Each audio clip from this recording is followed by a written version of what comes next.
మహేంద్ర సింగ్ ధోని ఈ పేరు వినగానే అందరికీ క్రికెట్ జ్ఞాపకం వస్తుంది. అయితే ఆధ్యాత్మికం వైపు ఎంతో ఆసక్తి చూపే మాహి తరచూ ఓ ఆలయానికి వెళ్తుంటాడు.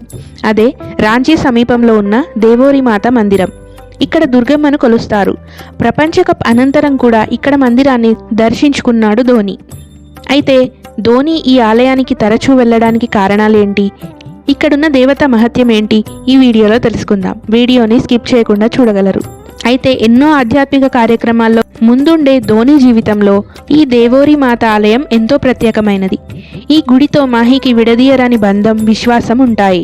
దేవోరి మాత ఆలయం జార్ఖండ్లో ఉంది. ఆ రాష్ట్ర రాజధానికి 60 కిలోమీటర్ల దూరంలో రాంచీ టాటా హైవేపై ఉంటుంది. ఇక్కడ దుర్గామాతను పూజిస్తారు. ఈ ఆలయం దాదాపు 700 ఏళ్ల చరిత్ర కలిగి ఉంటుంది. దుర్గామాత విగ్రహం 700 ఏళ్లకు పూర్వానికి చెందింది. సాధారణంగా దుర్గామాతకు 8 చేతులు ఉంటాయి. కానీ దేవోరి మందిరంలో మాత్రం 16 చేతులతో ఉన్న దుర్గామాత సాక్షాత్కరిస్తుంది. ఈ మందిరాన్ని మాహి తరచూ సందర్శిస్తూ ఉంటాడు. దేవోరి మందిరంలో ఉన్న కాళీమాత విగ్రహం 3.5 అడుగుల ఎత్తుండి 16 చేతులతో దర్శనమిస్తుంది. ఈ విగ్రహాన్ని ఒడిశాలోని ఆలయంలో ఉన్న విగ్రహం ఆకృతి మాదిరిగా రూపొందించారు. ఈ ఆలయం క్రీస్తు శకం 1300లో సింహభూమికి చెందిన ముండా రాజు కేరా ఓ యుద్ధంలో ఓడిపోయి తిరిగి వస్తున్న సమయంలో ఇక్కడ ఆలయం నిర్మించినట్లు చెబుతారు.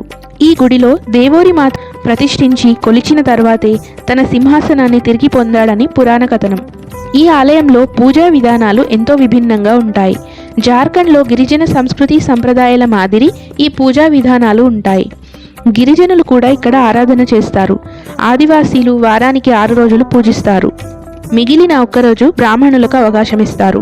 ఇంత చరిత్ర కలిగిన దేవోరి మాతను కొలిస్తే ఎంతో శుభం కలగడమే కాకుండా జీవితంలో ఎలాంటి అవరోధాలు, ఆర్థిక సమస్యలు కలగవని ఇక్కడ విశ్వసిస్తారు. ఈ ఆలయ నిర్మాణం గురించి అనేక రకాల కథలు ఉన్నాయి. మొదటి కథ ఈ ఆలయ స్థాపకుడు కేరా అనే గిరిజన రాజు గురించి చెబుతుంది. ఇదే సమయంలో రెండవ కథ ఒడిశాకు సంబంధించినది. చెమ్రు పాండాకు చెందింది. సంవత్సరానికి 2 సార్లు ఇక్కడకు ఆయన వచ్చేవాడట. ఇక్కడ పూజా పాఠవాలు నిర్వహించేవాడు. అప్పుడు రాజు పాండాలను ఇక్కడ స్థిరపడమని కోరాడు. పాండాలు స్థిరపడ్డారు.